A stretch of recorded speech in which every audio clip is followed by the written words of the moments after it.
উম্মত তোমার মধ্যে যদি তিনটা গুণ থাকে ইমানের স্বাদ পাইবা। বুখারীর হাদিস 16 নম্বর হাদিস, আল্লাহর হাবিব বলেন সালাসুন মান কুন্না ফি ওয়াজাদা আলাওয়াতাল ঈমান। উম্মত রে, তিনটা গুণ যদি তোমার ভিতরে থাকে তাহলে তুমি ইমানের স্বাদ পাইবা, ইমানের মজা পাইবা। ইবাদত করতে তুমি মজা পাইবা, নামাজ পড়তে মজা পাইবা, কোরআন তেলাওয়াত করতে মজা পাইবা, ওয়াজ মাহফিলের মধ্যে গিয়া বসতে মজা পাইবা যদি তোমার মধ্যে তিনটা গুণ থাকে। আর তিনটা গুণ যদি না থাকে আমল করবো তো ইনশাল্লাহ। সবাই হাত তুলি, আমল করবো ইনশাল্লাহ। আর যদি তাকে আলহামদুলিল্লাহ বলবো, না থাকলে আমল করার চেষ্টা করব। পারবো তো? কথা বলেন না, পারবো তো? সালাসুন মান কুন্না ফি ওয়াজাদা আলাওয়াতাল ঈমান আইয়াকুনাল্লাহু ওয়া রাসূলুহু আহাব্বা ইলাইহি মিম্মা সিওয়াহুমা ওয়া ইউহিব্বাল মারআ লা ইউহিব্বু ইল্লা লিল্লাহ আইয়াকরাহা ইয়াউদা ফিল কুফরি কামা ইয়াকরাহু আন ইউযফা বিন নার। রাওয়াহুল বুখারী বাবু হালাওয়াতিল ঈমান। বুখারী শরীফের হাদিস 16 নম্বর হাদিস, আসাহুল কুতুবি বাদা কিতাবিল্লাহ। আসমান আল্লাহর জমিনের মধ্যে, আসমানের নিচে আর জমিনের উপরে আল্লাহর কিতাবের মধ্যে, আল্লাহর কিতাবের পরে সর্বপরিশুদ্ধ কিতাব হচ্ছে বুখারী শরীফ। কি শরীফ? আওয়াজ দেন না, কি শরীফ? সহি কিতাব হচ্ছে বুখারী শরীফ। আসাহুল কুতুবি বাদা কিতাবিল্লাহ। আল্লাহর কিতাবের পরে দুনিয়ার মধ্যে সবচেয়ে সহি কিতাবের নাম কি? কথা হয় না, কি নাম? এই বুখারী শরীফের হাদিস বললাম 16 নম্বর হাদিস। তিনটা গুণের কথা আল্লাহর নবী বলেছেন, যার মধ্যে তিনটা গুণ পাওয়া যাইবে তার ঈমান ঠিক আছে, যার মধ্যে তিনটা গুণ নাই ঈমান পরিপূর্ণ নাই। কথা বলুন ঠিক না বেটি? এক নম্বর কথা হচ্ছে আইয়াকুনাল্লাহু ওয়া রাসূলুহু। এক নম্বর গুণ হচ্ছে আল্লাহ এবং তার রাসূলকে ভালোবাসা।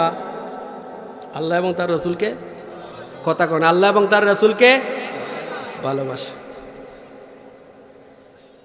ইমানের ৭৭টি শাখা। কয়টা? কথা বলে না, কয়টা?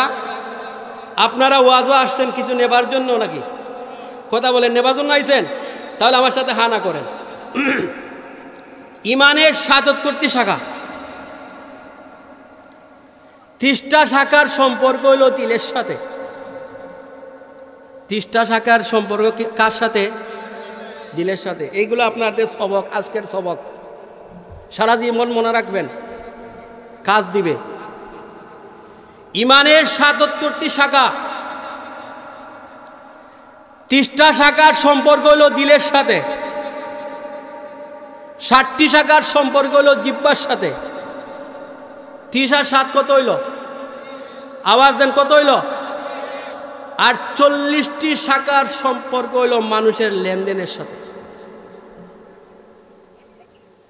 40টি শাখার সম্পর্ক কিসের সাথে? মানুষের মুআমালাত মুআশারাতের সাথে। তাহলে দুনিয়ার সাথে হইল 40টা শাখার সম্পর্ক। মুআমালাত মুআশারাত মানে দুনিয়া। এ ভাই আমার সাথে কথা বলুন। মুআমালাত মুআশারাত মানে কি? দুনিয়ার মধ্যে আপনি যা ব্যবহার করবেন, লেনদেন করবেন, মানুষের সাথে ব্যবসা বাণিজ্য করবেন, চলাফেরা করবেন। হাদিসের মধ্যে বলা হয়েছে ৭৭টি শাখা। 30টা শাখার সম্পর্ক হলো মানুষের দিলের সাথে, 60টি শাখার সম্পর্ক হলো মানুষের জিহ্বার সাথে, আর 40টি শাখার সম্পর্ক হইল মানুষের দুনিয়ার মধ্যে চলাফেরার ক্ষেত্রে। কথা বলুন ঠিক না বেঠিক? এখন আমরা ওয়াজ করি আসমানের উপরে আর নিচের, জমিনের নিচের, জমিনের উপরে আর আসমানের নিচে। হ্যাঁ, রাইট কথা। আপনারা কথাগুলো বুঝিয়েন, বোঝার চেষ্টা করবেন। যেহেতু বলেছেন কিছু নেবার জন্য আসছেন, এজন্য আমি কথাগুলো বলছি। ইমানের ৭৭টি শাখা। 30টা শাখার সম্পর্ক হলো মানুষের দিলের সাথে, 60টি শাখার সম্পর্ক হলো মানুষের জিহ্বার সাথে, 40টি শাখার সম্পর্ক হলো মানুষের দুনিয়ার সাথে, লেনদেনের সাথে। তাহলে আমরা আসমানের উপরের ওয়াজ আর জমিনের নিচের ওয়াজ, মাঝখানে কতটা শাখা বাকি রয়েছে? 40টা না? কতটা? আওয়াজ দেনা, কতটা? 40টা। এখন যদি মধ্যখানে 40টা শাখা তাকিয়া থাকে, তাহলে বলেন তো ইমানের অধিকাংশ শাখার সম্পর্ক কার সাথে? মাঝখানের সাথে। ইমানের অধিকাংশ শাখাগুলোর সম্পর্ক হচ্ছে কার সাথে? দুনিয়ার সাথে। হাদিসের মধ্যে বলা হচ্ছে এই যে ৭৭টি শাখা, যখন আপনার ৭৭টি শাখা পরিপূর্ণ হবে, কথাগুলো বোঝার চেষ্টা করবেন, যখন আপনার ৭৭টি শাখা পরিপূর্ণ হবে তখন আপনি একজন পরিপূর্ণ ঈমানদার। কথা বুঝাইতে পারছি? এ ভাই কথা বলুন, বুঝাইতে পারছি? যখন আপনার ৭৭টি শাখা পরিপূর্ণ হবে তখন আপনি পরিপূর্ণ একজন ঈমানদার। যখন আপনার ৭৭টি শাখা পূর্ণ হবে না, আপনি কামেল ঈমানদার নয়। তাবলীগ করা, দাওয়াত দেওয়া দ্বীনের অংশ। দাওয়াত দেওয়া, কথা কয় না, দাওয়াত দেওয়া, মাদ্রাসায় পড়ানো দ্বীনের অংশ, জিহাদ করা দ্বীনের অংশ, ওয়াজ করা দ্বীনের অংশ। কথা কি বুঝাইতে পারতেছি? আপনারা সবাই হাত তুলুন। আমি কি বুঝাইতে পারতেছি? হাত নামান। ওয়াজ করা দ্বীনের, কথা কোনা দ্বীনের অংশ, তাবলীগ করা দ্বীনের, দাওয়াত দেওয়া দ্বীনের, মাদ্রাসায় পড়ানো দ্বীনের, জিহাদ করা দ্বীনের, কথা কোনা দ্বীনের এক একটা অংশ। আল্লাহর হাবিব হাদিসের মধ্যে বলেন, ইউশিকুল উমামু আং তাদা আলাইকুম কামা তাদা আকিলাতু ইলা কাসামিহা। রসুল বলেন, ইউশাকুল উমামু, এমন একটা সময় আসবে, এমন একটা মুহূর্ত আসবে। উমামু রসুল ব্যবহার করেছেন। উমামু শব্দের অর্থ হলো জাতি, উমামু শব্দের অর্থ হলো গোষ্ঠী, উমামু শব্দের অর্থ হইল মানে একটা দল। রসুল বলেছেন এ ইউশাকুল উমামু, যে তোমাদের জন্য মুশরিকরা সব সময় ঐক্যবদ্ধ হইয়া তারা একই জায়গার মধ্যে সব সময় ফায়তারা করে, একই জায়গার মধ্যে একত্রিত হইয়া মুসলমান তোমাদেরকে নিয়া পরামর্শ করে। ইউশাকুল উমামু, উমামু শব্দের অর্থ হচ্ছে জাতি। এই যে বর্তমান জাতিসংঘ, তার আরবি হচ্ছে উমামুল মুত্তাহিদা। উমামুল মুত্তাহিদা একই হুবুব শব্দ। আল্লাহর নবী হাদিসের মধ্যে উল্লেখ করেছেন, ইউশাকুল উমামু, এমন একটা সময় আসবে, এমন একটা মুহূর্ত আসবে, ইউশাকুল উমামু আন তাদা আলাইকুম, হে আমার উম্মত তোমরা জেনে নাও, তোমাদেরকে কাফির মুশরিকরা এমনভাবে ঐক্যবদ্ধ হইয়া শেষ করবে, তারা যেইভাবে তোমরা দস্তরখানে বসিয়া একজন আরেকজনকে ডাকো, আসো তোমরা সবাই আসো এখানে বসিয়া খাও, ঠিক তদ্রূপভাবে সমস্ত দুনিয়ার কাফেররা দস্তরখানার মতো একে অপরকে ডাকে, আসো আমরা সমস্ত দুনিয়ার মুসলমানদেরকে শেষ করিয়া দেই। কথা বলুন ঠিক না বেঠিক? আমরা হাদিসের বাস্তবতা দেখতে পাচ্ছি।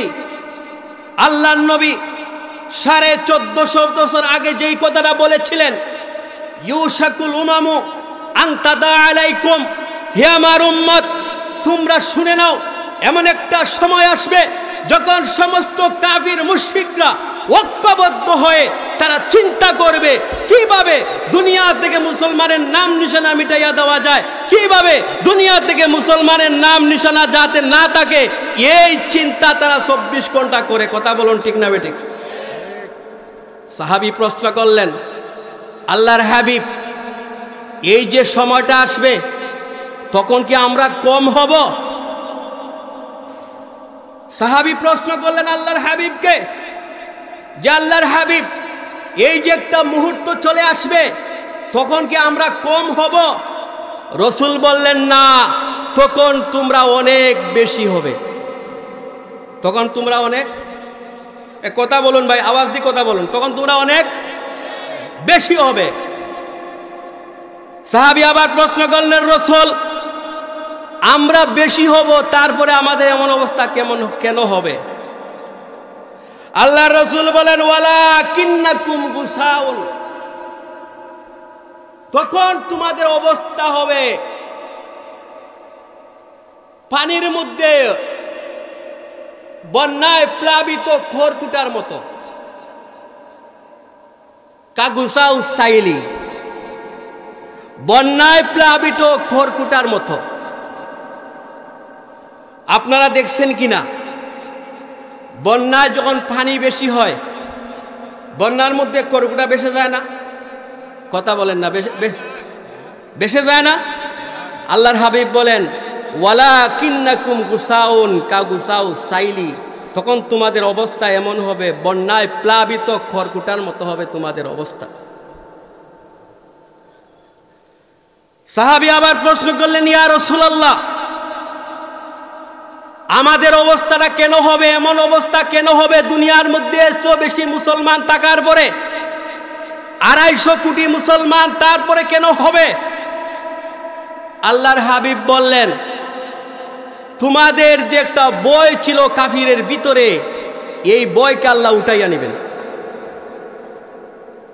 তোমাদেরকে দিয়ে যে একটা বই ছিল, এই বই আর কাফিরের ভিতরে থাকবে না। 313 সাহাবীর বই কাফিরের ভিতরে ছিল কিনা? এই আওয়াজ দেন না, ছিল কিনা? 313 জন সাহাবী কাফিরের ভিতরে বই ছিল কিনা? 1400 সাহাবী। আল্লাহর হাবিব গেলেন মক্কায় হজ করবেন। কত শত? কথা গোনা কত? 1400। আল্লাহর হাবিব পাঠাইলেন উসমানকে, যাও তুমি মক্কার মধ্যে আগে যাও, আগে অবস্থাটা পর্যবেক্ষণ করো। হযরত উসমান গেছেন, যাওয়ার পরে মক্কার আটকাইয়া দেওয়ার পরে তারা একটা কথা উড়াইয়া দিল যে উসমানকে হত্যা করা হয়েছে।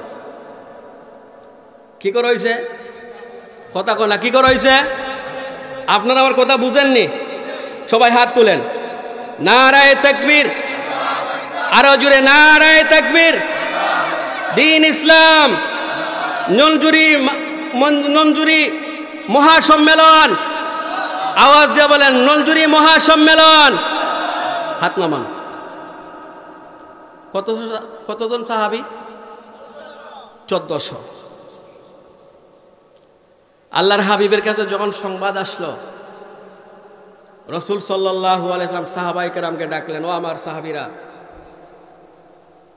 ইয়া সাহাবাস শাজারা, হে গাছের নিচে অবস্থানকারী সাহাবীরা, তোমরা চলে আসো। নবীজি হাত দিলেন যে তোমরা সবাই আমার হাতের উপরে হাত রাখো, আমার উসমানকে নাকি হত্যা করা হয়েছে, আমার সাথে তোমরা বায়াত করো। সাহাবীরা হাত দিলেন, 1400 সাহাবী বায়াত করলেন। রাসূল, আপনি যা বলবেন আমরা তাই করব। আপনি যদি বলেন সারা পৃথিবীকে উল্টাইয়া দিতে, আমরা সারা পৃথিবী উল্টাইয়া দিব। সুবহানাল্লাহ বলেন। আল্লাহর হাবিব কি করলেন? তার বাম হাত সব হাতের উপরে রাখলেন যে এটা হলো উসমানের হাত। কাফেররা মাত্র একটা টুকা দিছিল যে মুসলমানের অবস্থাটা কেমন দেখা যাক। যখন দেখছে 1400 সাহাবীরা বায়াত গ্রহণ করছেন, তখন কাফেররা প্রকম্পিত হয়ে বয়ে কাঁপতে লাগলো। সুবহানাল্লাহ বলেন।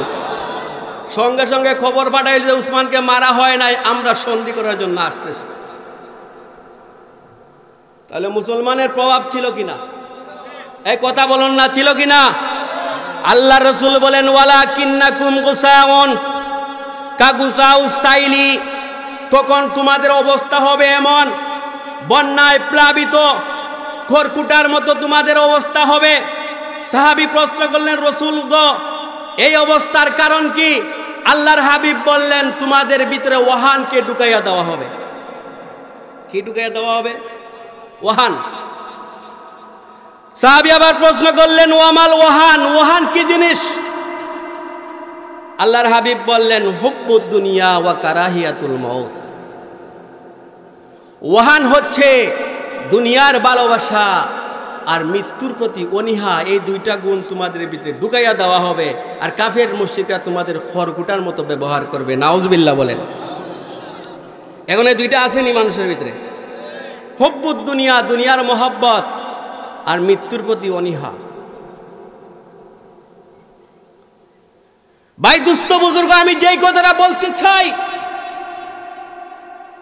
এই যে আল্লাহর নবী বায়াত গ্রহণ করলেন 1400 সাহাবী নিয়া, এই সাহাবীদের বয়ে মক্কার কাফেররা থরথরে কাঁপতে লাগলো। তারা খবরিয়া পাঠাইলো যে মোহাম্মদ আপনি থামেন, আমরা মানে উসমানকে হত্যা করে নাই, আমরা আপনাকে আসতেছি। তখন আসিয়া তারা মানে কি করলো, হুদায়বিয়ার সন্ধি করলো। সুবহানাল্লাহ বলেন।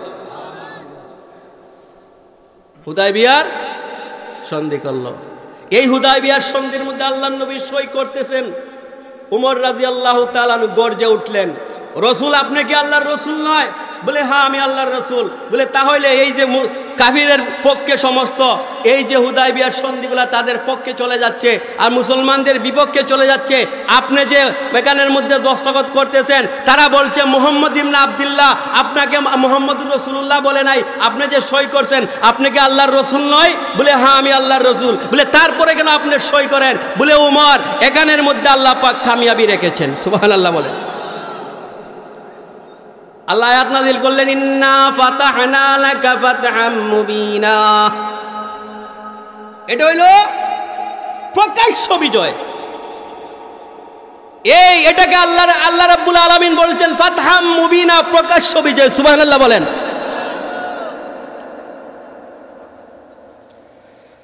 সর্ব অঙ্গে ব্যথা, ওষুধ দিব কোথা?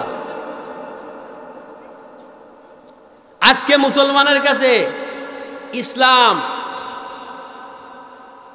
মুসলমান শুধু ইসলাম জানে, নাম জানে। মিশকাতের হাদিস, কিতাবুল ইলমের হাদিস, এই হাদিসের শেষের দিকে আল্লাহর নবী বলেন, লা ইয়াবকা মিনাল ইসলামি ইল্লা ইসমুহু ওয়া লা ইয়াবকা মিনাল কুরআনি ইল্লা রিসমুহু।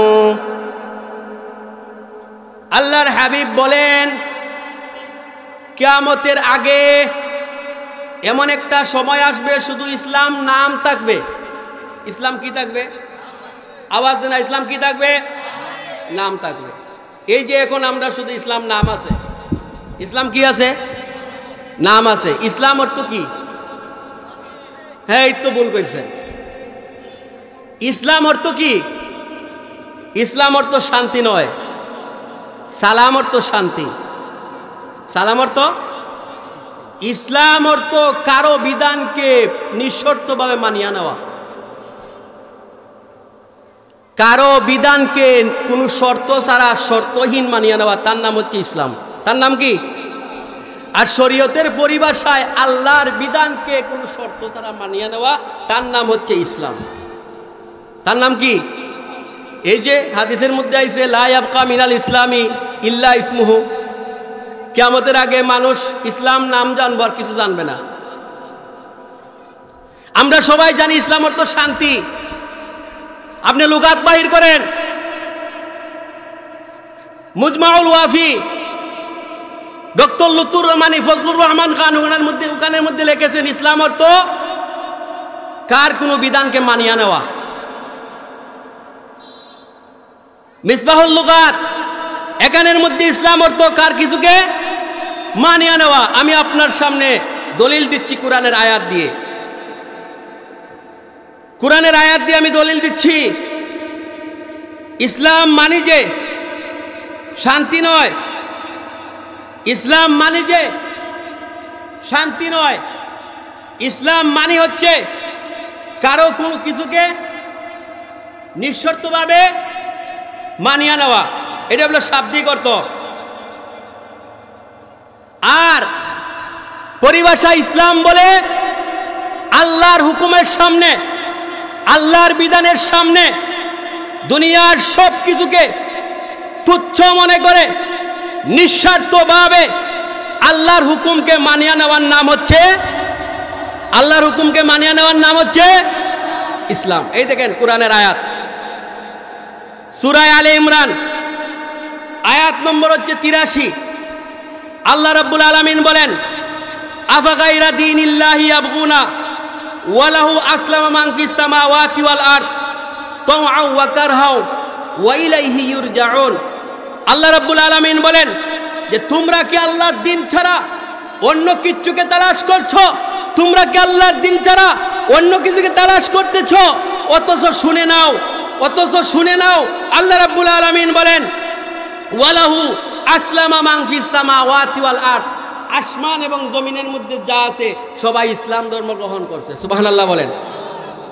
এই যে আসলামা, ইসলাম হইল বাবে ইফআলের মাসদার, এখান থেকে আসছে আসলামা, ওয়াহিদে মুযাক্কারে গায়েব। আসলামা মানে তারা ইসলাম গ্রহণ করলো, অর্থাৎ আল্লাহর বিধানকে মানিয়ে নিল। আল্লাহর বিধানকে মানিয়ে নিল। আমি কোরআন থেকে দলিল দিলাম ইসলাম অর্থ যে শান্তি নয়, আমি কোরআন থেকে দলিল দিলাম, অন্য কোথাও থেকে আমি দলিল দেই নাই, আমার ব্যক্তিগত কোনো দলিল দেয় নাই। এই যে ইসলাম অর্থ শান্তি, এটা আমাদেরকে শিখাইছে কে? ইংরেজরা শিখাইছে। কে শিখাইছে? এই কথা কোনা, কে শিখাইছে? ইংরেজরা শিখাইছে। ইংরেজরা ঢুকাই দিছে আমাদের মগজের মধ্যে ইসলাম অর্থ শান্তি। আসলে ইসলাম অর্থ শান্তি নয়, ইসলাম অর্থ হচ্ছে আপনি আল্লাহর বিধানকে নিঃস্বার্থভাবে শর্তহীনভাবে মানিয়ে নেওয়া, আর এটার প্রচেষ্টায় আপনি দুনিয়ার মধ্যে শান্তির প্রতিষ্ঠা করা, তার নাম হচ্ছে ইসলাম। তার নাম কি? সালাম অর্থ শান্তি। সালাম অর্থ কি? কথা বলা, সালাম অর্থ কি? আমরা কই আসসালামু আলাইকুম, আপনার প্রতি আল্লাহর পক্ষ থেকে শান্তি বর্ষণ হোক, কই না? এ কথা বলেন না, কই কিনা? তাহলে আমি দলিল দিলাম ইসলাম অর্থ কি? আল্লাহর বিধানকে মানিয়ে নেওয়া, আল্লাহর বিধানকে নিঃশর্তভাবে আল্লাহর বিধানকে মানিয়ে নেওয়া। এই সময়টা আমাদের সামনে চলে এসেছে। আমি আপনাদের সামনে আয়াত করেছি সূরাতুল বাকারার 25 নম্বর আয়াত। আল্লাহ রাব্বুল আলামিন তার নবীকে বলেন, নবী আপনি ইমানদারদেরকে 2টা সুসংবাদ দিন। বলে কিসের সুসংবাদ? বলে তাদেরকে জান্নাতের সুসংবাদ দিন, যারা ঈমান আনবো আর নেক কাজ করব। ঈমান আনবো, এক কথা কোনা, ঈমান আনবো, নেক কাজ করব। 2 শর্তে আমি আল্লাহ তাদেরকে জান্নাত দেব। 1 নম্বর ঈমানদার, 2 নম্বর আমলদার। মুসলিমের 153 নম্বর হাদিস, মুসলিম শরীফের 153 নম্বর হাদিস। عن أبي هريرة رضي الله تعالى عنه قال قال رسول الله صلى الله عليه وسلم الإيمان بضع وسبعون شعبة فأفضلها قول لا إله إلا الله وأدناها إماتة الأذى عن الطريق والحياء شعبة من الإيمان। আল্লাহর নবী বলেন, ও আমার উম্মতেরা তোমরা শুনে নাও, আল ঈমানু বিযুন, ঈমানের অনেক শাখা রয়েছে, ৭০ শুবা, ৭০-এর উপরে শাখা রয়েছে। ফাআফযালুহা কাউলু লা ইলাহা ইল্লাল্লাহ, উত্তম শাখা হচ্ছে বান্দা মুখ দ্বারা কইবা আল্লাহ ছাড়া কোনো মাবুদ নাই। ওয়া আদনাহা ইমাতাতুল আযা আনিত তরিক, আর সর্বনিম্ন শাখা হচ্ছে বান্দা রাস্তা থেকে কষ্টদায়ক জিনিসকে সরাইয়া দিবে। ওয়াল হায়াউ শুবাতুন মিনাল ঈমান, আর ঈমানের একটা বিশেষ শাখার নাম হচ্ছে লজ্জা। লজ্জা যার থাকবে তার ভিতরে ঈমান পরিপূর্ণ থাকবে। কথা বলুন ঠিক না বেঠিক?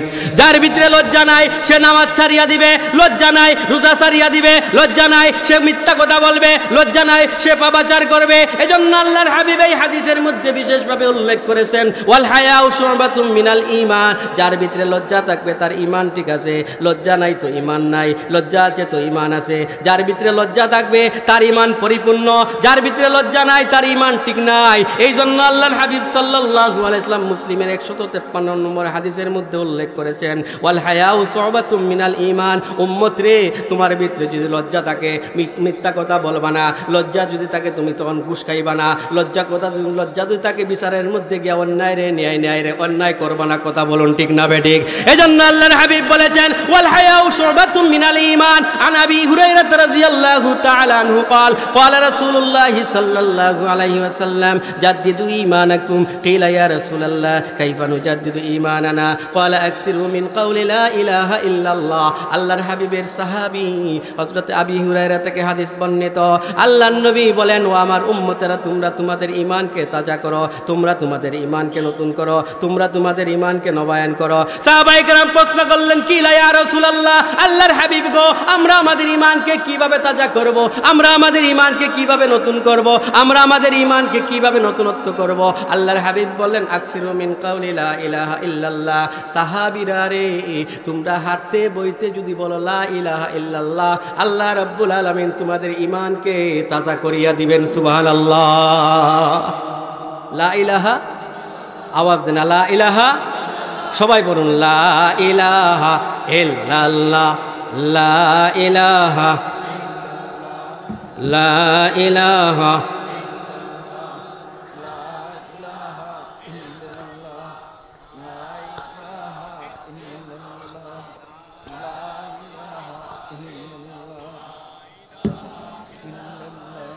थी तू मौजूद अज़ल से ही तेरी ज़ाते क़दीम,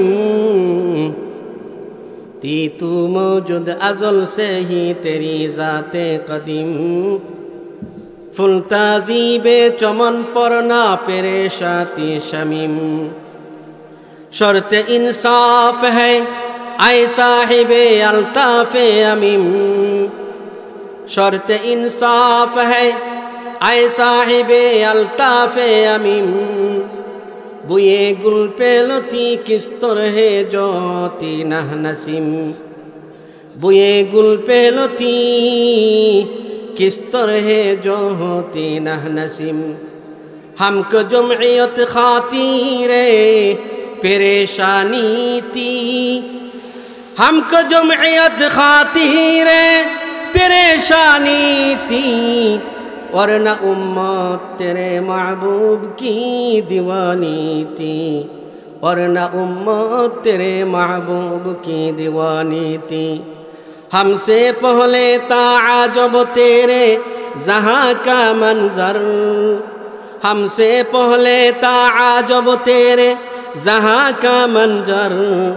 कहे मस्जूद ते पत्थर कहे माबूदे शजर। कहे मस्जूद ते पत्थर कहे माबूदे शजर। खो गरे पाए करे महसूस थी इंसा की नज़र। खो गरे पाए करे महसूस थी इंसा की नज़र। मनता फिर कोई अनदेखे खुदा को क्यों करूं। तुझको मालूम है लेता था कोई नम तेरा। तुझको मालूम है लेता था कोई नम तेरा। क़ुव्वते बाज़ुए मुस्लिम ने क्या है कम तेरा। क़ुव्वते बाज़ुए मुस्लिम ने क्या है कम तेरा। अन अनस रज़ियल्लाहु तआला अन्हु क़ाल अन नबी सल्लल्लाहु अलैहि वसल्लम सलासुन मन कुन्न फी वजद हलावतल ईमान अन यकून अल्लाहु व रसूलुहु अहब्बा इलैहि मिम्मा सिवाहुमा व अन युहिब्बल मरअ ला युहिब्बुहु इल्ला लिल्लाह व अन यकरहा अन यऊद फिल कुफ्रि कमा यकरहु अन युक़ज़फ़ बिन्नार। रवाहुल बुखारी बाबु हलावतिल ईमान। बुखारीर 16 নম্বর হাদিস। আল্লাহর নবী বলেন, উম্মত তোমার মধ্যে যদি 3টা গুণ থাকে তাহলে তুমি তোমার ঈমানের স্বাদ পাইবা। সুবহানাল্লাহ বলেন। উম্মত তোমার মধ্যে যদি 3টা গুণ থাকে ঈমানের স্বাদ পাইবা। বুখারীর হাদিস 16 নম্বর হাদিস। আল্লাহর হাবিব বলেন, সালাসুন মান কুন্না ফি ওয়াজাদা আলাওয়াতাল ঈমান। উম্মত রে 3টা গুণ যদি তোমার ভিতরে থাকে তাহলে তুমি ঈমানের স্বাদ পাইবা, ঈমানের মজা পাইবা। ইবাদত করতে তুমি মজা পাইবা, নামাজ পড়তে মজা পাইবা, কোরআন তেলাওয়াত করতে মজা পাইবা, ওয়াজ মাহফিলের মধ্যে গিয়া বসতে মজা পাইবা যদি তোমার মধ্যে 3টা গুণ থাকে। আর 3টা গুণ যদি না থাকে আমল করব তো ইনশাআল্লাহ। সবাই হাত তুলি, আমল করব ইনশাআল্লাহ। আর যদি তাকে আলহামদুলিল্লাহ বলবো, না থাকলে আমল করার চেষ্টা করব। পারবো তো? কথা বলেন না, পারবো তো? সালাসুন মান কুন্না ফি ওয়াজাদা আলাওয়াতাল ঈমান আন ইয়াকুনাল্লাহু ওয়া রাসূলুহু আহাব্বা ইলাইহি মিম্মা সিওয়াহুমা ওয়া ইউহিব্বাল মারআ লা ইউহিব্বু ইল্লা লিল্লাহ আন ইয়াকরাহা ইয়াউদা বিল কুফরি কামা ইয়াকরাহু আন ইউযফা বিন নার রাওয়াহুল বুখারী বাবু হালাওয়াতিল ঈমান। বুখারী শরীফের হাদিস 16 নম্বর হাদিস, আসাহুল কুতুবি বাদা কিতাবিল্লাহ। আসমান আল্লাহর জমিনের মধ্যে, আসমানের নিচে আর জমিনের উপরে আল্লাহর কিতাবের মধ্যে, আল্লাহর কিতাবের পরে সর্বপরিশুদ্ধ কিতাব হচ্ছে বুখারী শরীফ। কি শরীফ? আওয়াজ দেন না, কি শরীফ? সহি কিতাব হচ্ছে বুখারী শরীফ। আসাহুল কুতুবি বাদা কিতাবিল্লাহ, আল্লাহর কিতাবের পরে দুনিয়ার মধ্যে সবচেয়ে সহি কিতাবের নাম কি? কথা হয় না, কি নাম? এই বুখারী শরীফের হাদিস বললাম 16 নম্বর হাদিস। 3টা গুণের কথা আল্লাহর নবী বলেছেন, যার মধ্যে 3টা গুণ পাওয়া যাইবে তার ঈমান ঠিক আছে, যার মধ্যে 3টা গুণ নাই ঈমান পরিপূর্ণ নাই। কথা বলুন ঠিক না বেটি? 1 নম্বর কথা হচ্ছে আইয়াকুনাল্লাহু ওয়া রাসূলুহু।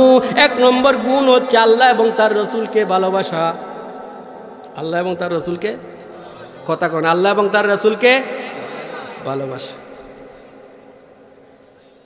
ঈমানের 77টি শাখা। কয়টা? কথা বলে না, কয়টা? আপনারা ওয়াজও আসছেন কিছু নেবার জন্য নাকি?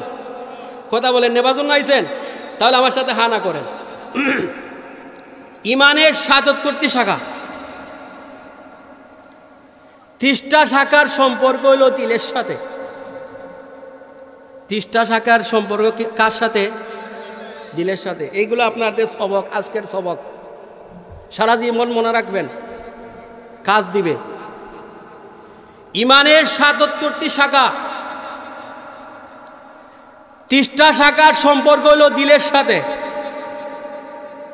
60টি শাখার সম্পর্ক হইল জিহ্বার সাথে। 30 আর 7 কত হইল? আওয়াজ দেন, কত হইল? আর 40টি শাখার সম্পর্ক হইল মানুষের লেনদেনের সাথে। 40টি শাখার সম্পর্ক কিসের সাথে? মানুষের মুআমালাত মুআশারাতের সাথে।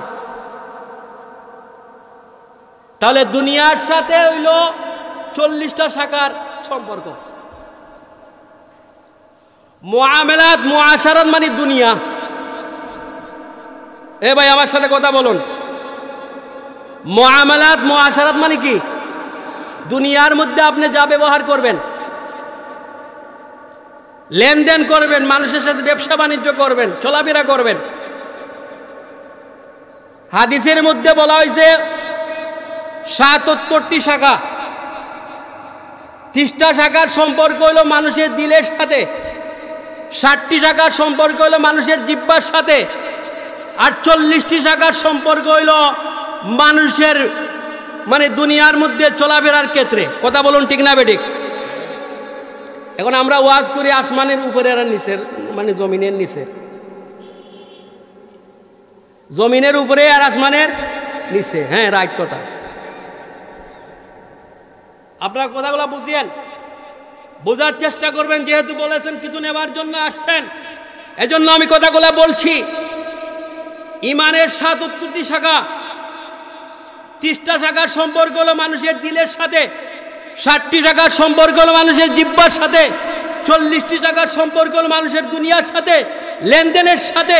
তাহলে আমরা আসমানের উপরের ওয়াজ আর জমিনের নিচের ওয়াজ, মাঝখানে কতটা শাখা বাকি রয়েছে? 40টা না? কতটা? আওয়াজ দেনা, কতটা? 40টা। এখন যদি মধ্যখানে 40টা শাখা তাকিয়া থাকে, তাহলে বলেন তো ঈমানের অধিকাংশ শাখার সম্পর্ক কার সাথে? মাঝখানের সাথে। ঈমানের অধিকাংশ শাখাগুলোর সম্পর্ক হচ্ছে কার সাথে? দুনিয়ার সাথে। হাদিসের মধ্যে বলা হচ্ছে এই যে 77টি শাখা, যখন আপনার 77টি শাখা পরিপূর্ণ হবে, কথাগুলো বোঝার চেষ্টা করবেন। যখন আপনার 77টি শাখা পরিপূর্ণ হবে, তখন আপনি একজন পরিপূর্ণ ঈমানদার। কথা বুঝাইতে পারছি? এ ভাই কথা বলুন, বুঝাইতে পারছি? যখন আপনার ৭৭টি শাখা পরিপূর্ণ হবে তখন আপনি পরিপূর্ণ একজন ইমানদার। যখন আপনার ৭৭টি শাখা পূর্ণ হবে না, আপনি কামেল ইমানদার নয়। তাবলীগ করা, দাওয়াত দেওয়া দ্বীনের অংশ। দাওয়াত দেওয়া, কথা কয় না, দাওয়াত দেওয়া, মাদ্রাসায় পড়ানো দ্বীনের অংশ, জিহাদ করা দ্বীনের অংশ, ওয়াজ করা দ্বীনের অংশ। কথা কি বুঝাইতে পারতেছি? আপনারা সবাই হাত তুলুন। আমি কি বুঝাইতে পারতেছি? হাত নামান। ওয়াজ করা দ্বীনের, কথা কয় না, দ্বীনের অংশ। তাবলীগ করা দ্বীনের, দাওয়াত দেওয়া দ্বীনের, মাদ্রাসায় পড়ানো দ্বীনের, জিহাদ করা দ্বীনের, কথা কয় না, দ্বীনের এক একটা অংশ। কথাগুলা বোঝার চেষ্টা করবেন। আমি যতগুলা কি কইলাম, ইসলামের যত রুকুন আছে সমস্ত রুকুনগুলা নবীজির সাহাবায়ে কেরাম প্রত্যেকটা সাহাবীর মধ্যে বিদ্যমান ছিল। সুবহানাল্লাহ বলেন।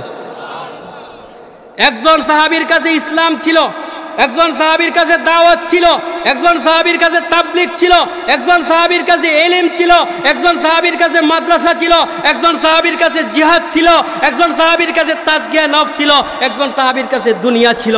সব কিছু সাহাবায়ে কেরামের মধ্যে ছিল। কথা বলুন ঠিক না বেটি? আমি দ্বীনের দাওয়াত দেই, ইসলামের একটা অংশ পালন করছি। এখানে আপনাদের সামনে এসে আমি কথা বলছি, ইসলামের অংশ পালন করছি। মাদ্রাসায় পড়াচ্ছি, ইসলামের অংশ পালন করছি। জিহাদ করছি, ইসলামের অংশ পালন করছি। আমি একটা অংশ নিয়ে আসি, পরিপূর্ণ ইসলাম নেওয়া নেই। কথা বলুন ঠিক না বেঠিক? সব কিছু মিলাইয়া হচ্ছে কি? কথা কয় না, সব কিছু মিলাইয়া, আওয়াজ দেন, সব কিছু মিলিয়ে দাওয়াত তাবলীগের মধ্যে ৬ নম্বর আছে। আছে কিনা? কথা বলেন না, আছে কিনা? এই ৬ নম্বরে কি সম্পূর্ণ ইসলাম ঢুকাই দেওয়া হয়েছে? কথা কয় না? তাহলে তুমি যে ৩ চিল্লা দিয়া মনে করো হুজুরের সাথে ঠেলালো, কোন বুঝালো? ৩ চিল্লা দিয়া ৬ নম্বর নিয়ে আইয়া মনে করো ইসলাম পাইয়া গেছো। তুমি কি ইসলাম সারা পাইয়া গেছো? কথা কয় না, সারা পাইছো? একটা অংশ পাইছো বেটা। তুমি গুড়ি পিড়ি ১২, হুজুর গরো বইয়া ১৩। কথা বলুন ঠিক না বেঠিক?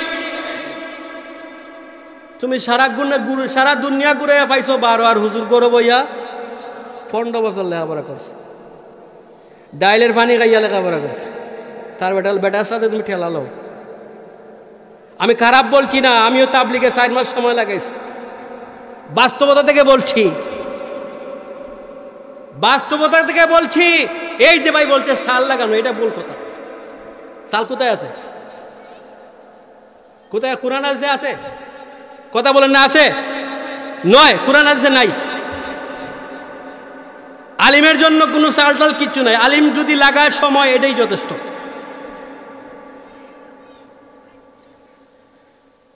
আমি বলছিলাম ৬ নম্বর ইসলামের একটা অংশ, ইসলামের একটা জিহাদ, ইসলামের তাজকিয়া নফস, ইসলামের খানকা, ইসলামের সব কিছু মিলাইয়া, সব কিছু মিলাইয়া ৪ আন্দা, ৪ অন্ধ মানুষ, ওরা চৌকে দেখে না। ৪ অন্ধ মানুষের একজন ভালো মানুষ জিজ্ঞেস করতেছে যে হাতি কেমন? তখন এক অন্ধ যে হাতির যে কি আছে না, কান আছে না, কানটা ধরছে, দরিয়া কইতেছে হাতি কুলার মতো। শাম্বলে বিষ্ণুর স্বামে গৃহে প্রাদুর্ভাবায় মহাম সুমাতাং বিষ্ণু জৈসম্য গর্ভবাদব্যয় সম্ভবাম। শাম্বল শহরে বিষ্ণুর স্বামের ঘরে, সুবহানাল্লাহ কন, আওয়াজ দেয়া বলুন সুবহানাল্লাহ। আমি যতটা শ্লোক পড়বো আপনারা সুবহানাল্লাহ বলতে পারবেন? হ্যাঁ, কথা বলা বলতে পারবেন? শাম্বলে বিষ্ণুর স্বামে গৃহে প্রাদুর্ভাবায় মহাম সুমাতাং বিষ্ণু জৈসম্য গর্ভবাদব বৈসম্ভবাম। শাম্বল শহর মানে মক্কা শহর। মক্কা শহরে বলছে শাম্বল শহর। হিন্দু ধর্মের বড় বড় পণ্ডিত সারা পৃথিবীকে 7টা দ্বীপে ভাগ করছে। কয়টা দ্বীপ? আওয়াজ দেনা, কয়টা দ্বীপ? এর মধ্যে একটা দ্বীপের নাম হচ্ছে শাম্বল দ্বীপ। এই শাম্বল দ্বীপ হচ্ছে মক্কা শরীফ। কোন শরীফ? আওয়াজ দেনা, কি শরীফ? মক্কা শরীফ। বলতেছে শাম্বুলে বিষ্ণুর স্বামী গৃহে প্রাদুর্ভাবাম্যহম সুমাতাং বিষ্ণু জৈসম্য গর্ভবাদব বৈসম্ভবম। শাম্বুল শহরে মানে মক্কা শহরে বিষ্ণুর স্বামের আরবি হচ্ছে আব্দুল্লাহ। সুবহানাল্লাহ বলেন। সুমাতাং, সুমাতার আরবি হচ্ছে আমেনা। সুবহানাল্লাহ নাই? বলতেছে শাম্বুলে মক্কা শহরে একজন মানুষ আসবে যার বাবার নাম হবে আব্দুল্লাহ, মায়ের নাম আমেনা। সুবহানাল্লাহ। মক্কা শহরে মক্কা নগরে একজন মানুষ আইব যার বাবার নাম বাবার নাম আব্দুল্লাহ, মায়ের নাম আমেনা। শাম্বুলে বিষ্ণুর স্বামী গৃহে প্রাদুর্ভাবাম্যহম সুমাতাং বিষ্ণু জৈসম্য গর্ভবাদব বৈসম্ভবম। শাম্বুল শহরে মানে মক্কা শহরে যার বাবার নাম হইব আব্দুল্লাহ, মায়ের নাম আমেনা। পৃথিবীর মধ্যে তার ধর্মটা হইল একমাত্র সত্য ধর্ম। মহাভারত হিন্দু ধর্মের মধ্যে একটা গ্রন্থের নাম হচ্ছে মহাভারত। কি ভারত? আওয়াজ দেনা, কি ভারত? এই মহাভারত 5 জন মানুষের জীবনী চলে আসছে। কয়জন মানুষের জীবনী? 5 জন মানুষের জীবনী মহাভারতের মধ্যে লেখা হয়েছে। যুধিষ্ঠির, ভীম, অর্জুন, নকুল, সহদেব। তারপরে ভীম মানে যুধিষ্ঠির, ভীম, অর্জুন, সহদেব, নকুল। কয়জন কইলাম? এই আওয়াজ দেন, কয়জন কইলাম? এই 5 জনের জীবনী বইয়ের মধ্যে লেখা হয়েছে। তার নাম হচ্ছে মহাভারত। তার নাম কি? পাণ্ডব। পাণ্ডবের 5 ছেলে। পাণ্ডবের কয় ছেলে? 5 ছেলে। প্রথম ছেলের নাম যুধিষ্ঠির, দ্বিতীয় ছেলের নাম ভীম, তৃতীয় ছেলের নাম অর্জুন, 4 নম্বর ছেলের নাম সহদেব, 5 নম্বর ছেলের নাম নকুল। কয়জন কইলাম? কয়জন? আরো জোরসে বলেন। আসেননি আমার সাথে? আসেননি? আরো জোরে। 5 জন। কয়জন? 5 জন। খুশি হয়েছেন? বেজার হয়েছেন? খুশি নি? ঠিক আছে। আমি এইভাবে ওয়াজের মধ্যে মিছিল দেওয়াই, মাঝে মধ্যে আমার শ্রোতারে মিছিল দেওয়াই। এর মধ্যে 5 জন পাণ্ডবের 5 ছেলে। কয় ছেলে? 1 নম্বর যুধিষ্ঠির, 2 নম্বর ভীম, 3 নম্বর অর্জুন, 4 নম্বর সহদেব, 5 নম্বর নকুল। কয়জন কইলাম? 5 জন। এই 5 জনের মধ্যে হিন্দুর ধর্ম মতে কথাটা আমি বলছি, তাদের ধর্মীয় কথা বলতেছি। এই 5 জনের মধ্যে সবচেয়ে বড় ধার্মিক যে ছিল তার নাম ছিল যুধিষ্ঠির। কি নাম? আওয়াজ দেন, কি নাম? যুধিষ্ঠির। এই 5 ভাইকে ধৃতরাষ্ট্র, এ অনেক লম্বা কাহিনী। ধৃতরাষ্ট্র 5 ভাইকে বনবাস দিছিল। কোথায় দিছিল? কথা কোনা, কোথায় দিছিল? বনবাস। এই 5 ভাই বনবাসে যাওয়ার পরে 5 ভাই মিলে এক মহিলারে বিয়ে করছিল।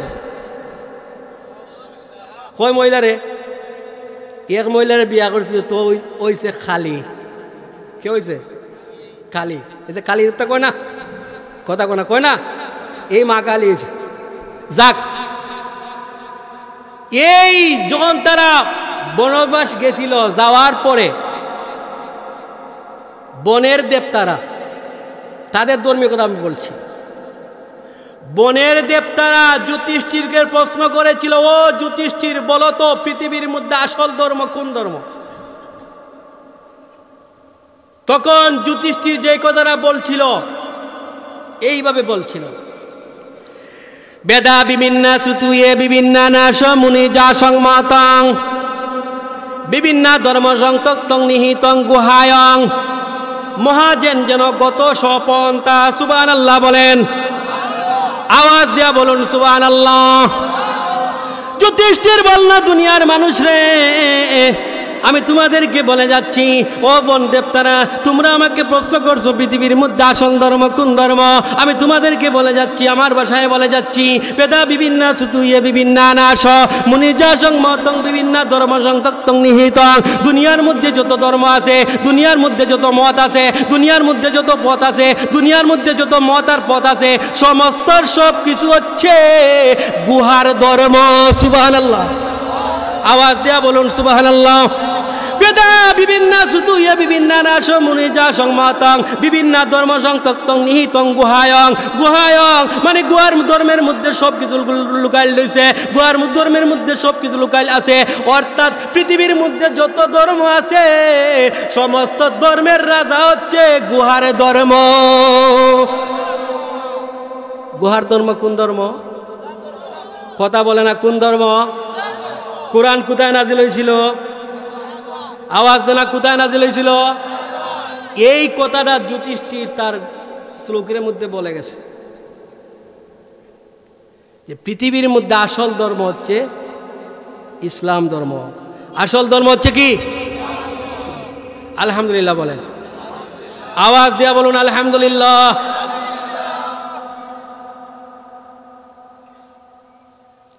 এখন আপনি যে ইসলাম ধর্ম পাইলেন, মুসলমান হইলেন, আপনাকে আল্লাহর হাবিব 1450 বছর আগে অভিবাদন জানাইছেন।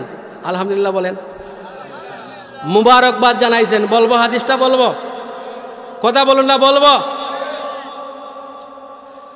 عن أنس رضي الله تعالى عنه قال قال رسول الله صلى الله عليه وسلم طوبى لمن آمن بي ورآني مرة وطوبى لمن آمن بي ولم يرني 7 مرار। সুবহানাল্লাহ বলেন। আনাস ইবনে মালিক রাদিয়াল্লাহু তাআলা আনহু থেকে বর্ণিত, আল্লাহর নবী বলেন, আমার যেই সমস্ত উম্মতরা আমি নবীকে দেখে ঈমানদার হয়েছে, তাদেরকে আমি নবী একবার মুবারকবাদ জানাইলাম। আর আমার যেই সমস্ত উম্মতরা আমাকে দেখে নাই, আমার দিনের প্রতি ঈমান এনেছে, তাদেরকে আমি নবী 7 বার ধন্যবাদ জানাইলাম। এই কথা কোনা কয়বার? আমরা আল্লাহ নবীকে দেখেছি? দেখছিনি? সাহাবি, তাবি, ইমাম আবু হানিফা, ইমাম মালিক, ইমাম শাফি, কাউকে দেখছি? আমরা নাক দেখিয়া ইমানদার, আমরা না দেখে। আমাদের কথাটাই আল্লাহর হাবিব 1450 বছর আগে বলছেন, যারা আমাকে না দেখিয়া ইমানদার হয়েছে, মুসলমান হয়েছে, তাদেরকে আমি নবী 7 বার ধন্যবাদ দিলাম। এই হাদিসটা মুসনদে আহমদের 3 নম্বর খণ্ডের 155 নম্বর পৃষ্ঠায় রয়েছে। আরেকটা হাদিস আনাস রাদিয়াল্লাহু তাআলা আনহু থেকে বর্ণিত, আল্লাহর হাবিব বলেন, উদিতু আন্নী লাকিতু ইখওয়ানি ফাকালা আসহাবুন নবী সাল্লাল্লাহু আলাইহি ওয়াসাল্লাম আওয়ালাইসা নাহনু ইখওয়ানুকা ক্বালা আনতুম আসহাবি ওয়ালাকিন ইখওয়ানি আল্লাযিনা আমানু বি ওয়া লাম ইয়ারাউনি। সুবহানাল্লাহ বলেন। আল্লাহর হাবিব বলেন, উদিতু আন্নী, আমার বড় ইচ্ছা হয়, আমার বড় আকাঙ্ক্ষা, আমার বড় তামান্না হয়, আমি আমার ভাইদেরকে দেখতে চাই, আমি আমার ভাইদের সাথে সাক্ষাৎ করতে চাই। সাহাবায়ে কেরাম প্রশ্ন করলেন, আওয়ালাইসা নাহনু ইখওয়ানুকা, আল্লাহর হাবিব গো, আপনি আপনার ভাইদের সাথে সাক্ষাৎ করতে চান, তামান্না করছেন, আমরা কি আপনার ভাই নই? আমরা কি আপনার ভাই হতে পারি না? আল্লাহর নবী বললেন, কুনতুম আসহাবি, না, তোমরা আমার ভাই নও, তোমরা হচ্ছ আমার সঙ্গী। ওয়ালাকিন ইখওয়ানি আল্লাযিনা আমানু বি ওয়া লাম ইয়ারাউনি, আমার ভাই হচ্ছে তারা যারা আমি নবীকে দেখে নাই কিন্তু আমি নবীর দিনের প্রতি ঈমান এনেছে, তারা হচ্ছে আমার ভাই। সুবহানাল্লাহ। তারা হচ্ছে কি? আমার ভাই। আমরা আল্লাহ নবীকে দেখছি, আমাদের কথাটা নবীজি 1450 বছর আগে বলে গেছে। আমি হাদিস বলছিলাম, মুসনদে আহমদের 6 নম্বর খণ্ডের 4 নম্বর পৃষ্ঠার হাদিস বলছিলাম। عن مقداد بن أسود رضي الله تعالى عنه قال قال رسول الله صلى الله عليه وسلم لا يبقى على ظهر الأرض بيت مطر ولا وبر إلا أدخله الله كلمة الإسلام بعزيز أو ذل ذليل إما يعزهم الله عز وجل فيجعلهم من أهلها أو يذلهم فيدينون لها আল্লাহর হাবিব বলেন কিয়ামতের আগে এমন কোন জমিন বাকি থাকবে না, এমন কোন গড় বাকি থাকবে না, এমন কোন উপত্যকা বাকি থাকবে না যেখানে ইসলামের আওয়াজ পৌঁছবে না। এমন কি ওয়াশিংটনেও ইসলামের আওয়াজটা পৌঁছে যাবে। সুবহানাল্লাহ।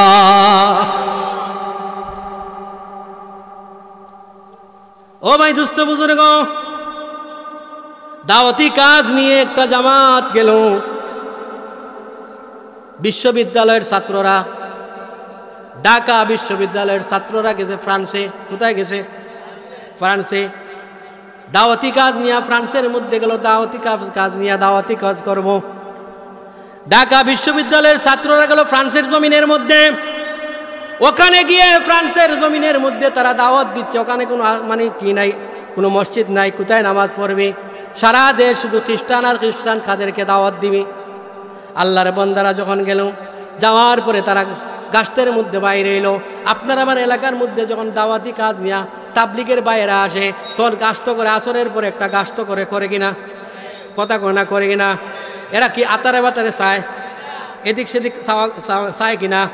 এদিক সেদিক চায় না। তারা কোন দিকে চায়? মাটির দিকে চাইয়া আটে, মাটির দিকে মানে চক্ষুর হেফাজত করিয়া চলে। কথা বলুন ঠিক না বেঠিক? চক্ষুর হেফাজত করিয়া তারা চলে। চক্ষুর হেফাজত করা মানে যখন কির মধ্যে যাবে, এই কির মধ্যে তাশকিলের মধ্যে যাবে, চক্ষুর হেফাজত করিয়া যাবে। গাছের মধ্যে যাবে, চক্ষুর হেফাজত করিয়া চলবে। এই কিভাবে ঢাকা বিশ্ববিদ্যালয়ের ছাত্ররা সবাই ভার্সিটির ছাত্র, বিশ্ববিদ্যালয়ের ছাত্র, সবাই উচ্চশিক্ষিত ছাত্র, সবাই মাথায় লাগাইছে সাদা পাগড়ি, মানে পরনে জুব্বা সেলওয়ার লাগাইছে। লাগাইয়া যখন রাস্তার মধ্যে বাইর হইছে, দেখা যায় আসমানের তৈরি, আসমান থেকে যেন আল্লাহর তৈরি ফেরেশতারা দুনিয়ার জমিনের মধ্যে নেমে এসেছে। সুবহানাল্লাহ। এই অবস্থায় যখন গাছের মধ্যে রওনা দিল, ঢাকা বিশ্ববিদ্যালয়ের ছাত্ররা যখন রওনা দিল ফ্রান্সের জমিনের মধ্যে, যেই জমিনের মধ্যে ইসলাম নাই, ইসলামের কোনো আওয়াজ নাই, আজান হয় না, আজান নাই, মসজিদ নাই, নামাজ নাই, কিচ্ছু নাই। এই দেশের সমস্ত মানুষগুলা শুধু খ্রিস্টান আর খ্রিস্টান। এদেশে মুসলমানের কোনো নামগন্ধ নাই। এই দেশের মধ্যে তারা ইসলামের দাওয়াত নিয়ে গেছে। গাছের মধ্যে বাইরে হইল। গাছের মধ্যে বাইরে হইয়া একজন মুতাকাল্লিম, যিনি মানুষের সাথে কথা বলেন, পিছনে একজন আমির সাহেব থাকেন, মধ্যখানে যারা থাকে তারা সবসময় তসবিহ পড়ে। কথা বলুন ঠিক না বেঠিক? আওয়াজ দিয়া কথা বলুন ঠিক না বেঠিক? সবাই মানে আল্লাহর রাস্তায় যাইতেছে, এইভাবে হাঁটতেছে। যখন তারা মাটির দিকে চাইছে হাঁটে, মাটির দিকে নজর দিয়ে হাঁটতেছে, চক্ষুর হেফাজত করে হাঁটতেছে। অনেক দূর থেকে একটা অর্ধালঙ্গ মেয়ে, সুন্দরী সুরসী মেয়ে, রূপসী মেয়ে, এই মেয়েটা ফলো করতেছে। মেয়ে বাইক চালাইয়া আসতেছে। অনেক দূর থেকে এই জামাতকে ফলো করতেছে। বা জামাতকে ফলো করিয়া মেয়ে তাদের সামনে আসিয়া যখন বাইকের ব্রেকটা কষিয়া এখানে দাঁড়াইয়া ডাক দেয়া, ব্রাদার্স, আপনারা মাটির দিকে চাইয়া কি তালাশ করতেছেন? মাটির দিকে চেয়ে কি তালাশ করতেছেন? তখন মুতাকাল্লিম অন্য দিকে তাকাইয়া, মাটির দিকে তাকাইয়া জবাব দিলেন, বোন, ও আমার বোন, আমরা ইসলামকে তালাশ করছি, আমরা ইমানকে তালাশ করছি। তখন ওই মহিলা প্রশ্ন করে, এই মেয়ে সুরসী রূপসী মেয়ে প্রশ্ন করে, ব্রাদার্স, ইমান কি জিনিস? ইমান কি জিনিস? তখন ওই মুতাকাল্লিম জবাব দেয়, ইমান হচ্ছে দুনিয়া আখিরাতের সফলতা। সুবহানাল্লাহ বলেন, আওয়াজ দিয়া বলুন সুবহানাল্লাহ। মেয়ে ডাক দিয়া, ব্রাদার্স, আমাকে কি একটু ইমান দেওয়া যাবে? ঘুমাই থাকে, আরো জোরে বলেন সুবহানাল্লাহ। মেয়ে ডাক দিয়া, ব্রাদার্স, আমাকে কি একটু ইমান দেওয়া যাবে? সুবহানাল্লাহ বিহামদি। ওটা লঙ্গ মেয়ে, খ্রিস্টান মেয়ে, বাইক চালাইয়া আইছে, এই জামাতের সামনে আইছে। আইয়া কয়, ব্রাদার্স, আমাকে কি ইমান কি দেওয়া যাবে? যে ইমান দুনিয়া আখিরাতের সফলতা। আমি তো এমন সফলতা চাই যেই সফলতা দিয়ে দুনিয়া আখিরাতের মধ্যে চলতে পারে, দুনিয়ার মধ্যে চলতে পারে, এই সফলতা আমি চাই। ভাইয়া, আমাকে কি একটু ইমান দেওয়া যাবে? তখন ওই মানে মুতাকাল্লিম সাহেব একটা কাগজের মধ্যে লিখিয়া দিলেন, মানে মাস্তুরাত জামাতের পয়েন্টের নাম লিখিয়া দিলেন। ফ্রান্সের জমিনের মধ্যে মানে মাস্তুরাত পয়েন্টের প্যারিসের মানে ঠিকানা লিখিয়া দিলেন। আপনি প্যারিসের মধ্যে চলে যান। মেয়েটা এই ঠিকানা নিয়ে প্যারিস শহরের মধ্যে চলে গেল। প্যারিস শহরের মধ্যে যাওয়ার পরে ওই মাস্তুরাত পয়েন্টের মেয়েরা তাকে গ্রহণ করলো, তাকে অভ্যর্থনা জানাইলো। অভ্যর্থনা জানাইয়া যখন তাকে অভ্যর্থনা জানাইয়া গ্রহণ করছে, গ্রহণ করার পরে মেয়ে দেখা যায় অর্থালঙ্গ পোশাক ফালাইয়া শরীয়তের পরিপূর্ণ পোশাক পরিধান করলো। পরিধান করিয়া মুসলমান হইয়া তার ঘরের মধ্যে খবর দিল, ঘরের মধ্যে ফোন লাগাইলো। ও আমার ঘরের হালদা মা বাবাকে প্রশ্ন করলো, মা বাবাকে খবর দিয়ে জানাইলো আমি আর বাড়ির মধ্যে আসবো না, তোমাদের মেয়ে মারা গেছে। বলে কি হয়েছে? বলে তোমাদের মেয়ে চিরদিনের জন্য ইসলামের পরিপূর্ণ দায়ী হয়ে গেছে। এই কথাটা আমি হাদিসের মধ্যে বলছিলাম, লা ইয়াবকা মিনাল ইসলামি লা ইয়াবকা বাইতু ওয়ালা ওয়াবারিন ইল্লা আদখালাহুল্লাহু কালিমাতাল ইসলামি বিইজ্জি আজিজিন। মানে কিয়ামতের আগে দুনিয়ার মধ্যে মানে একটা জমিন বাকি থাকবে না, এমন ঘর বাকি থাকবে না যেখানে ইসলামের আওয়াজ পৌঁছবে না। সব জায়গার মধ্যে আল্লাহ পাক ইসলামের আওয়াজকে পৌঁছাইয়া দিবেন। মুসলমানের বাচ্চা, তুমি ইসলাম কবুল করো আর না করো, আল্লাহ পাক কাফিররে মুসলমান বানাইয়া তোমার কাজ করাইবেন। কথা বলুন ঠিক না বেঠিক? ইসলামের কাজ করলে তোমার লাভ, না করলে তোমার ক্ষতি। কথা বলুন ঠিক না বেঠিক? এজন্য আমরা সবাই কাজ করতে রাজি আছি তো ইনশাআল্লাহ? ইস্তেমা যাবেন সবাই? যাবেন? 2, 3, 4 কয় তারিখ? সবাইকে দাওয়াত দিলাম। আল্লাহ পাক আপনাকে আমাকে সবাইকে কবুল করুন। আমরা বলে আমিন। ওয়া আখির দাওয়ানা আনিল হামদুলিল্লাহি রাব্বিল আলামিন। আসসালামু আলাইকুম ওয়া রাহমাতুল্লাহ।